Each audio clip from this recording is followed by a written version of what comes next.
আর্থিকভাবে মানসিকভাবে অন্য কোনোভাবে অর্জন করা যায় না। তাহলে যেহেতু আগামীকাল গুরু পূর্ণিমা, কেউ কেউ আষাঢ়ী পূর্ণিমাও বলে, আষাঢ় মাসে হয় বলে, এটা গুরু পূর্ণিমা।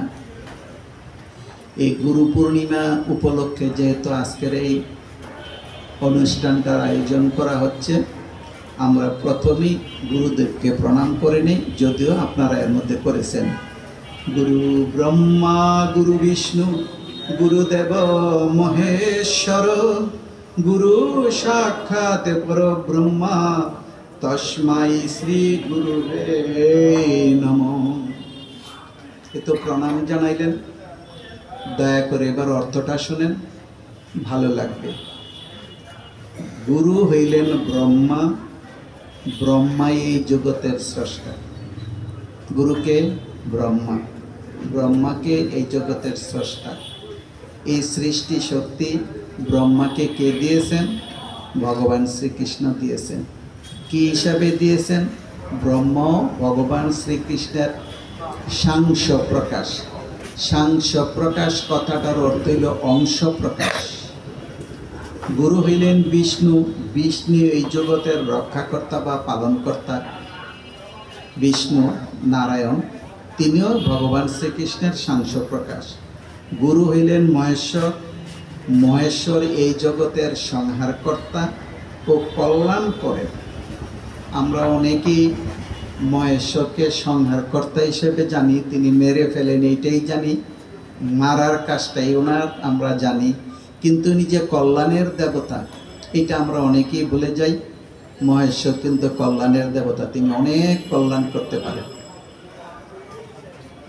গুরু সাক্ষাৎ পরব্রহ্মা, কারণ ওই বলা হয়েছে না তস্মাই, যে গুরু সামনে বিরাজমান তিনি সর্বশ্রেষ্ঠ, ব্রহ্মার আসনে বিরাজমান বা ব্রহ্মার আসন লাভ করিয়াছেন। গুরুকে সবসময় ব্রহ্মার আসনে বসে আছেন, এরকমই কল্পনা করবেন, আমরা সবাই করব। তা না হলে গুরু কৃপা থেকে বঞ্চিত হব। বলে না আমরা, গুরু কৃপাই কেবলম, যদি কেবলমই হয়, শুধুমাত্রই হয়, সেই কৃপা থেকে শুধু গৌর ভক্তবৃন্দ আপনারা কেউ বঞ্চিত হইতে চাইবেন না, আমরা আপনারা সবাই কেউ চাইব না। তস্মাই শ্রী গুরুবে নমঃ, শুধুমাত্র আমি বা আমরা সেই গুরুকে প্রণাম করি। তাহলে যেই মন্ত্রটা আপনারা পড়লেন সেই মন্ত্রটার অর্থ বোঝা গেল। আচ্ছা, তাহলে যেহেতু গুরু পূজা, গুরু পূর্ণিমা, আষাঢ়ী পূর্ণিমায় যেই নামে আপনারা অভিহিত করেন বা বলেন, সেই উপলক্ষে যেহেতু আমরা আলোচনায় গোবিন্দের সুদুদ্দেশে বসার জন্য, তাই আমরা গুরুকে প্রণাম করে শুরু করব। তো কথায় কথায় এবং গুরুকে প্রণাম না করে কোনো কাজই শুরু করা যায় না, ইভেন গীতা পাঠও না। এই জন্যে আপনারা গুরু বন্দনা করেননি, তুলসী বন্দনা করেননি, করেছি। এখন যে কথায় কথায় আমরা বলি যে আমরা মাধব বলি না ভগবান শ্রীকৃষ্ণকে, তারপরে পরমেশ্বর বলি না, ব্রহ্ম বলি, পরমাত্মা বলি, ভগবান শ্রীকৃষ্ণ বলি। এইটা নিয়ে আমি আপনাদের সাথে, যদি গোবিন্দের সহায় থাকেন, আমরা একটু পরে কথা বলবো। এবং এই যে বিভিন্ন নামে অভিহিত করা হয়, কোন নামটা দ্বারা কি অর্থ প্রকাশ পায় সেটা নিয়ে আমরা কথা বলবো। তারপরে আমরা গীতা পাঠে যদ্দূর গোবিন্দের সুযোগ দেয়। এখন আমরা যে কথায় কথায় গোবিন্দ গোবিন্দ গোবিন্দ বলছি, গোবিন্দ শব্দটার অর্থ জানেন তো? গোবিন্দ শব্দটার অর্থ হইল যিনি গাভী এবং ইন্দ্রিয়গুলিকে প্রশান্তি বা শান্তি দেন। কি বলছি? যিনি গাভী এবং ইন্দ্রিয় সমূহকে শান্তি দেন। ইন্দ্রিয় সমূহকে গোবিন্দ তখনই শান্তি দেন যখন ইন্দ্রিয়গুলি শান্তির কর্ম করে। ইন্দ্রিয় 10টা, জ্ঞানেন্দ্রিয় 5টা, কর্মেন্দ্রিয় 5টা। এই 10টা ইন্দ্রিয়, আমরা 24 তত্ত্বতে যাব না, 25 তত্ত্ব যাব না, 26 তত্ত্ব যাব না, সেইগুলি আমরা আজকে আলোচনা করে বলাতে পারবো না। একটা স্পেসিফিকই বিষয় আলোচনা করতে গেলে গভীর রাত পর্যন্ত গোবিন্দের আলোচনা করা যায়। তবে এইটুকু মনে রাখতে হবে, এখন গীতা পাঠে যাওয়ার আগে কথা কি খুব তাড়াতাড়ি যাচ্ছি? যদি মনে করেন যে খুব দ্রুত হয়ে যাচ্ছে তাহলে আরও ধীরে যাব। তবু প্রভুর নামটা, গোবিন্দের নামটা, পাঠটা আমরা সুন্দরভাবে শুনব। যদি মনে করেন কথা বোঝা যাচ্ছে না, দয়া করে হাত উঠিয়ে বলবেন, আমি আপনার চরণে প্রণাম জানাবো যে আপনি আমাকে কিছু বলছেন, আমি শুনতে পাচ্ছি। বলার চাইতে এখানে শোনার বিষয়টা গুরুত্বপূর্ণ, কারণ এইরকম সাধু ব্যক্তিদের উপস্থিতি আমাদের ভাগ্যে সবসময় হয়ে ওঠে না। এর জন্যে ভগবানকে লাভ করার অনেকগুলি কারণের মধ্যে একটা কারণ আছে। কি কারণ সেটা?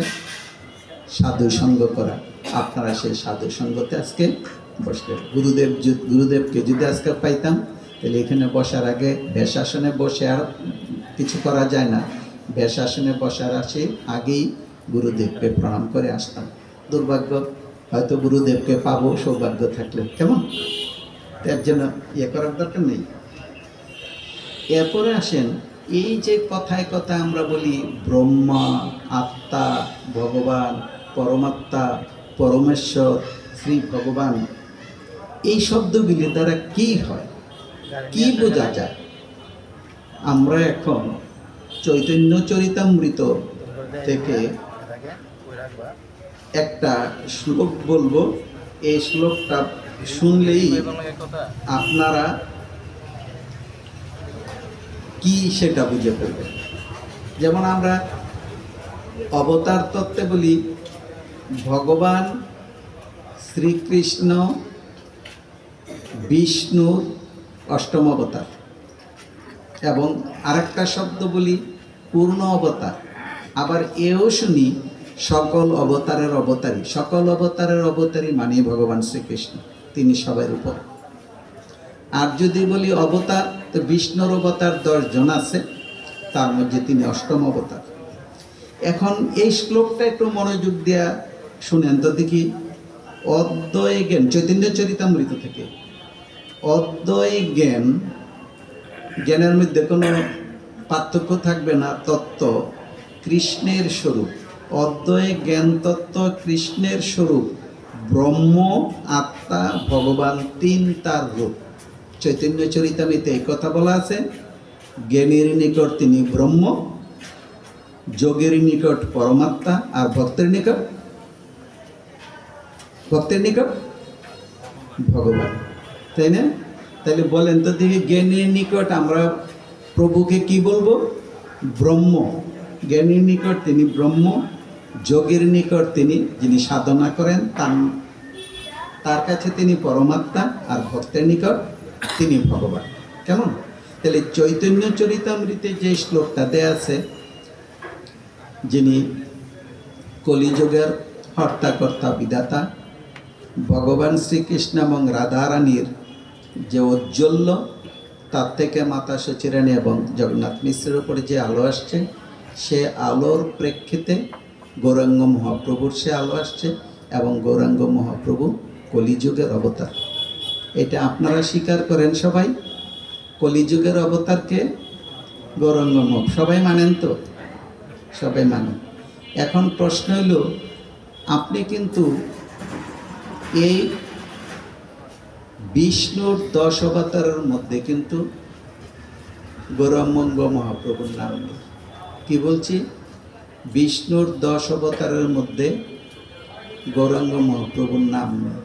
তাইলে এইটা কলিযুগের বিষ্ণুর 10 অবতারের মধ্যে নেই, কিন্তু রাধারানী এবং ভগবান শ্রীকৃষ্ণের যে ঔজ্জ্বল্য, সেই ঔজ্জ্বল্য থেকে গৌরাঙ্গ মহাপ্রভুকে কলিযুগে পাঠানো হয়েছে।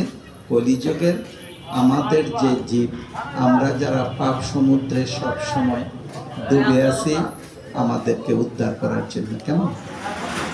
এখন যদি বলেন যে আপনি বিষ্ণুর অবতার না, অন্য অবতার না, গৌরাঙ্গ মহাপ্রভু অবতার, এটা বলছেন, কিন্তু একটু কোথায় আছে না আছে এইরকম না বললে ভক্তরা কিভাবে মেনে নিবে? ভক্তরা মেনে নেয় ভক্তির জন্য, কিন্তু কিভাবে মেনে নেয়? সেটা আগে যেটা বললাম আমি, রাধা কৃষ্ণের যে ঔজ্জ্বল্য বা রূপ, যে লীলার স্পর্শ, তার থেকে গৌরাঙ্গ মহাপ্রভু আসছে, সেটা ভবিষ্য পুরাণে বলা আছে। কোথায় বলা আছে? গৌরাঙ্গ মহাপ্রভু যে কলিযুগের অবতার, কোথায় বলা আছে? ভবিষ্য পুরাণে। 18টা পুরাণ আছে তো, ব্রহ্মপুরাণ, ব্রহ্মৈবৈবর্ত পুরাণ, তারপরে ভবিষ্য পুরাণ, তারপরে বিষ্ণু পুরাণ, এরকম 18টা পুরাণ আছে। এই 18টা পুরাণের মধ্যে একটা পুরাণ আছে ভবিষ্য পুরাণ। সেই ভবিষ্য পুরাণে বলা আছে গৌরাঙ্গ মহাপ্রভু কলিযুগের অবতার। কলিযুগের কলিযুগের শেষ দিকের দিকে আরেকজন অবতার আসবেন, যিনি কলিযুগকে টেনে আবার সত্যযুগে নিয়ে যাবেন। কথাটা একটু মনোযোগ দিয়ে শুনবেন। কলিযুগের শেষ দিকে আরেকজন অবতার আসবেন, যখন কলিযুগের শেষ দিকটাকে টেনে ওইটাকে শুদ্ধ করে আবার সত্যযুগে নিয়ে যাবেন। যখন আবার সেই সত্যযুগের আবার অবতার হবেন সেই বিষ্ণু বা হরি বা নারায়ণ। তাহলে সত্যযুগের অবতারকে আমরা কি শুনে আসছি এতদিন, কি পরে আসছি, কিসে কি আসছি? সত্যযুগের অবতার হলেন হরি। ত্রেতা যুগে কে? রাম। দাপর যুগে ভগবান শ্রীকৃষ্ণের, এবং তিনি ওইটা হইল লীলার কৃষ্ণ, অবতার কৃষ্ণ। আসল আর নকল বললে আবার পাপ হবে। অবতার কৃষ্ণ আর ভগবান শ্রীকৃষ্ণ। তাহলে আবার সত্যযুগে যাবে। তো শুধু গৌর ভক্তবৃন্দ, আমার এই সৃষ্টির বয়স 67 বছর চলতেছে। এই সৃষ্টি, ওই যে আমি বলছি, আমি আবার শব্দ দুইটা উচ্চারণ করাটা পছন্দ না, ভুল হইলে মাফ করবেন। তাহলে যদি আমরা স্রষ্টার সৃষ্টি বলি এইভাবে, তাহলে এইটা এই সৃষ্টির বয়স 67 বছর। এই 67 বছর বয়সে পড়াশোনা বাদ দিয়ে 34 বছর কেটেছে মানুষের সেবায়।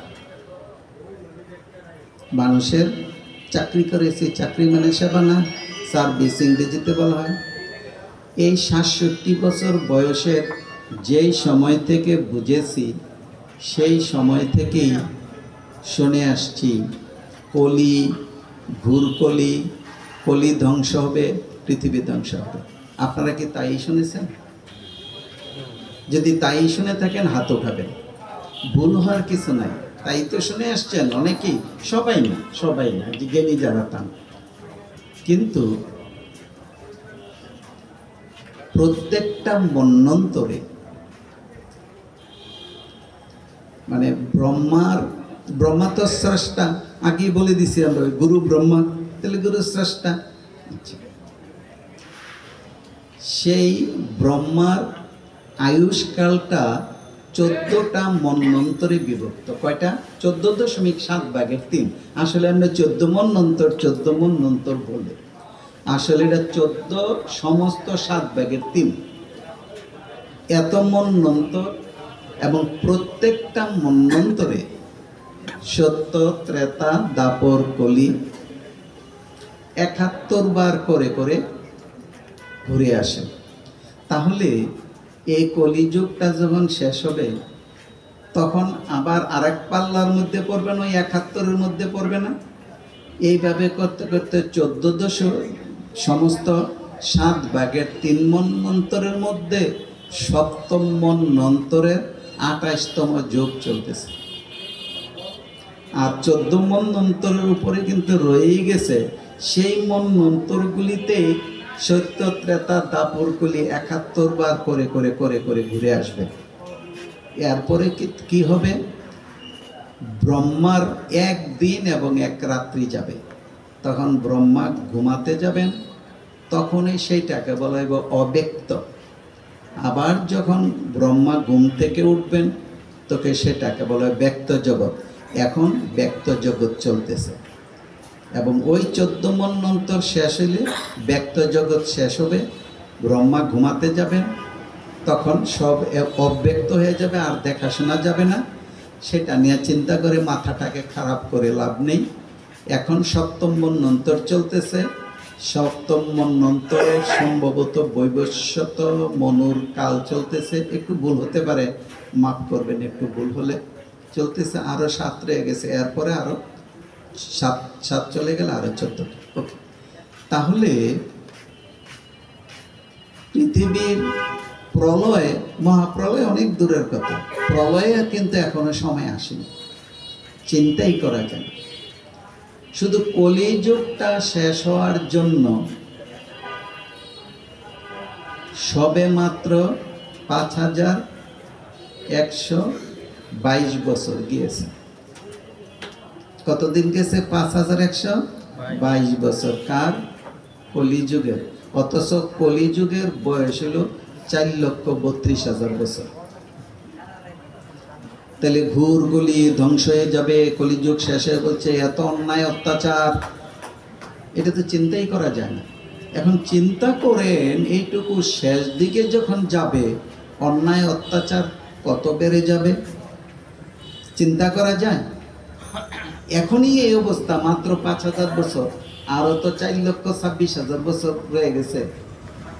এবং এই কলিযুগটা শুরু হয়েছে দাপর যুগের শেষে, যখন অর্জুনের পুত্র ছিল অভিমন্যু, অভিমন্যুর পুত্র ছিল পরীক্ষিত মহারাজ, তার মায়ের গর্ভে থাকতে পরীক্ষা হয়ে গেছিল, ব্রহ্মাস্ত্র নিক্ষেপ করছিলেন অশ্বত্থামা, গোবিন্দে সেটাকে ভগবান শ্রীকৃষ্ণ নিজ পুণ্য কর্মের ফলে দ্বারা, মানে লীলার কৃষ্ণ তাকে জীবিত করে দিয়েছিলেন।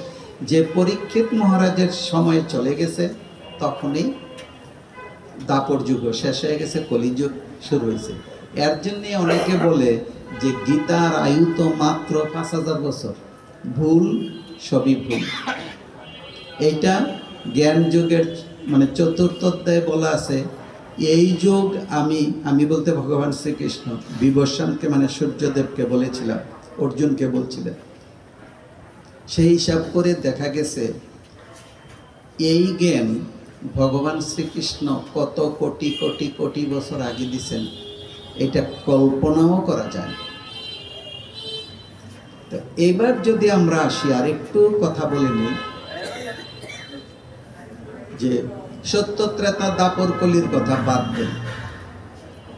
ব্রহ্মার একদিন যখন জগৎ ব্যক্ত থাকে 432 কোটি বছর, আর ব্রহ্মা ঘুমাবেন আরো 432 কোটি বছর, 864 কোটি বছর ব্রহ্মার একদিন আর এক রাত। দিনটা যখন শেষ হবে তখনই আমরা বলবো প্রলয়, ব্রহ্মা ঘুমাতে যাবে, কিন্তু কেউ নষ্ট হবে না, সবাই অব্যক্ত অবস্থায় থাকবে, মানে দেখা যাবে না। আবার যখন 432 কোটি বছর শেষ হবে, ব্রহ্মা যখন আবার জাগ্রত হবে, সাথে সাথে যারা অব্যক্ত অবস্থায় ছিল তারা আবার ব্যক্ত হবে।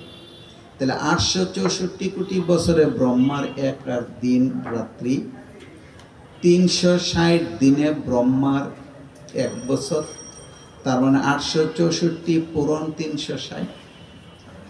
ব্রহ্মার আয়ু 100 বছর পূরণ 100, তাতে দেখা যায় 3,11,00,000 এত কোটি বছর ব্রহ্মার আয়ু, তখন ব্রহ্মা পরব্রহ্মে লীন হবেন, অর্থাৎ ভগবানের কাছে চলে যাবেন। এইটা হইল অব্যক্ত, ব্যক্তটাকে বলা হয় প্রলয়, সেটাকে বলা হবে মহাপ্রলয়। কাজী শুধু ভক্তবৃন্দ অনুরোধ করব, এ নিয়ে ভাবার কোনো দরকার নাই, নিজের কর্তব্যটা নিজে আমরা পালন করব, তাতে যা হওয়ার তাই হবে। কারণ ভগবান শ্রীকৃষ্ণ বলে দিছেন, কর্ম আমাতে সমর্পণ করে তোমরা কর্ম করবা, আমাকে স্মরণ করে কর্ম করবা, বাকিটা দেখার দায়িত্ব আমার মানে ভগবান শ্রীকৃষ্ণ। আর আমাদের জন্য পরামর্শ হলো যে কর্ম করতে হয় তাই কর্ম করব, ফল টল যা দেয় ভগবান শ্রীকৃষ্ণ দেবে। অতএব নিজের মধ্যে কোনো অহংবোধ, কামনা, বাসনা এইসব রেখে আমরা কোনো কর্ম করব না। উদাহরণ দিচ্ছি, আপনারা যে এতক্ষণ কীর্তন করলেন, এখানে কোনো বৈষয়িক চাওয়া আছে? বৈষয়িক মানে টাকা পয়সা চাওয়া আছে এই যে কীর্তন করলেন? অবশ্যই না। কারণ এইরকম বৈষয়িক চাওয়া থাকলে এইরকম সুন্দর কীর্তন হতে পারে না। অনেক কাজ তো আছে বাসায় বসে বসে করতে করতে, বৈষয়িক চান। ভগবান শ্রীকৃষ্ণ সেটাই চাচ্ছেন। তো এই যে চাচ্ছেন, এই যে কথাগুলি আমরা পেলাম এবং এই যে পথ দেখাবেন, এই কথাগুলি আমরা কার থেকে পাবো? গুরুদেবের কাছ থেকে পাবো, যিনি ব্রহ্মার আসনে বসে আছেন। এখন বুঝতে পারতেছেন গুরুদেব কত গুরুত্বপূর্ণ। আপনারা যে গুরু পূর্ণিমা পালন করতে যাচ্ছেন, গুরু পূজা পালন করতে যাচ্ছেন, একটু কি ভেবেছেন কত গুরুত্বপূর্ণ কাজ আপনারা করতেছেন? 2, এখন গুরুদেব আমাদেরকে কি করবেন? গুরুদেব আমাদেরকে পরম পুরুষ, পুরুষোত্তম ভগবান শ্রীকৃষ্ণকে লাভ করার জন্য গুরুদেব পথ দেখাবেন। তাহলে বুঝতে পারছেন গুরুদেব কত প্রয়োজন। আপনারা যে সবাই গুরু মন্ত্র নেন, দীক্ষা মন্ত্র নেন গুরুদেবের কাছ থেকে, কেন নেন? তিনি পথ দেখাবেন, তিনি পথ প্রদর্শক, তিনি প্রভু, কেমন?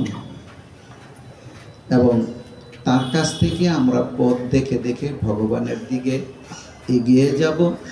একদিনে না পারলে 2 দিনে, 2 দিনে না পারলে 2 মাসে, 2 মাসে না পারলে 2 বছরে, 2 বছরে না পারলে 1000 বছরে, লাখ বছরে, কোটি বছরে এগিয়ে যাব।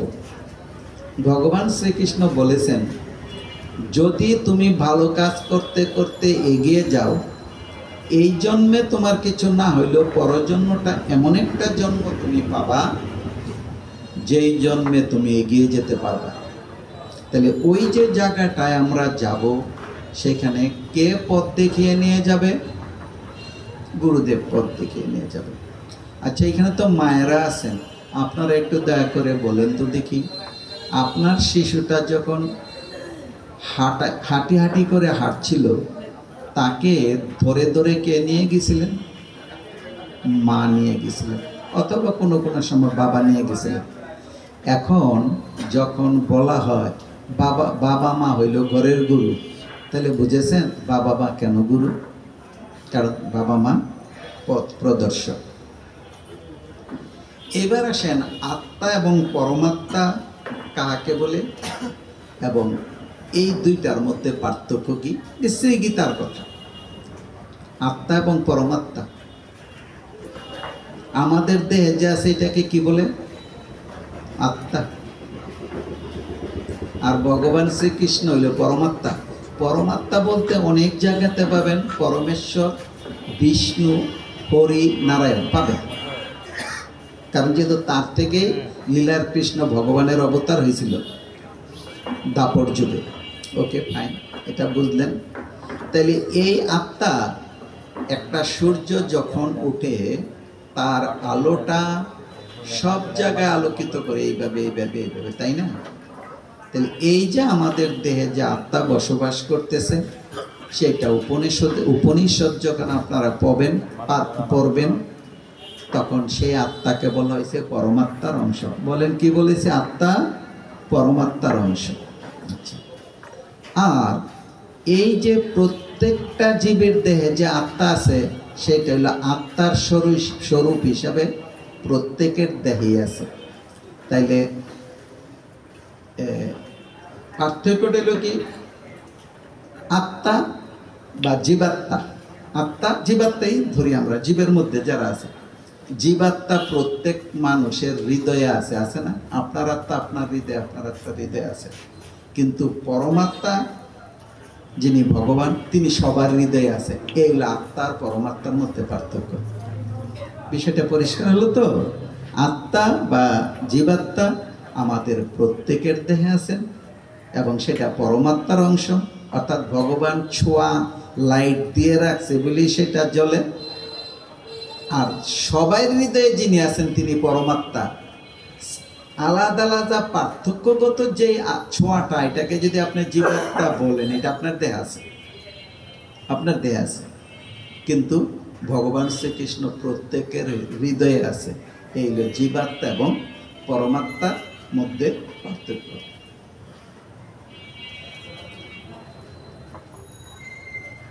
এইবার আর একটা গুরুত্বপূর্ণ বিষয় আছে, দেহ, মন, আত্মা কেমন,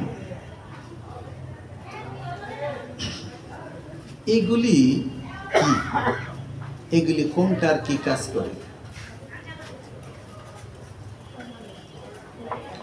আপনারা যদি কখনো এই কথা শুনলেন, ঘোরার আগে গাড়ি চলে গেছে, কেমন লাগে? খারাপ লাগে না? এটা কি হয় কখনো? হয় না।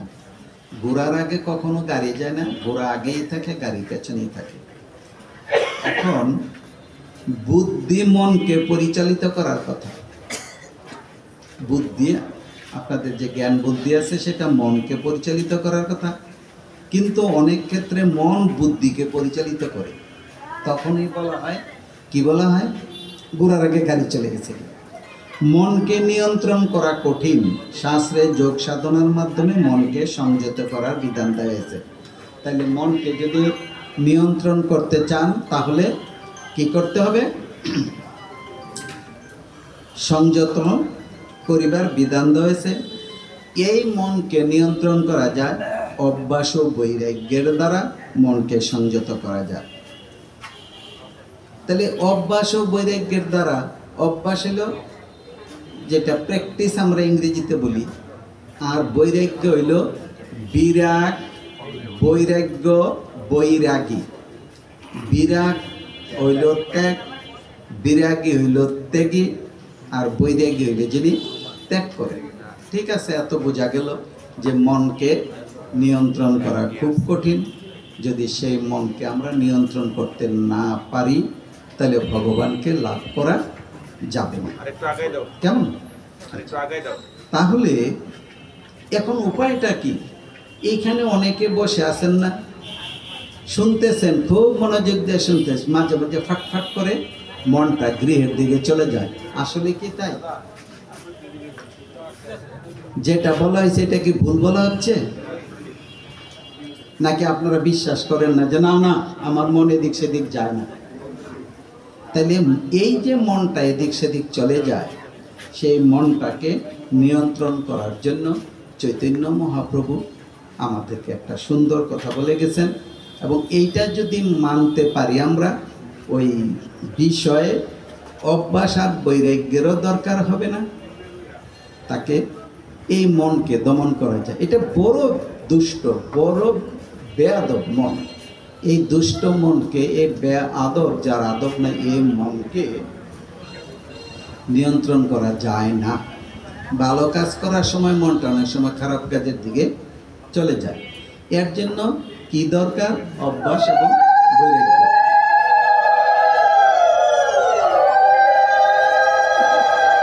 হরে কৃষ্ণ।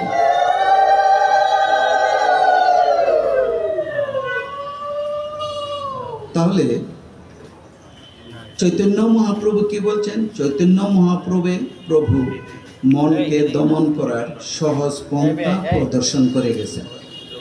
চৈতন্য মহাপ্রভু সোজা রাস্তা দেখায় দিয়ে গেছেন, তা হইল পূর্ণ দৈন্য, আমি অধম, আমি গরিব, আমি কিচ্ছু বুঝি না, এই দৈন্য সহকারে হরে কৃষ্ণ মহামন্ত্র কীর্তন করা। তাহলে কি উপায় বলেন তো? বলেছে গৌরাঙ্গ মহাপ্রভু চৈতন্য কি বলে গেছেন বলেন তো? মনটা গুরুদেবের, অবশ্যই গুরুদেবের দিকে মন যাওয়া ভালো। আমি নিজেও গুরুদেবের কথা ভাবছিলাম, কথার আগে বলেছিলেন যে গুরুদেব এসে গেছেন। আমি বলছিলাম না যে আমাদের যদি সৌভাগ্য হয় আমরা গুরুদেবকে পেয়ে যাব, বলেছিলাম না? হ্যাঁ, আমরা রিয়েলি সৌভাগ্যবান, গুরুদেবকে পেয়ে গেছি।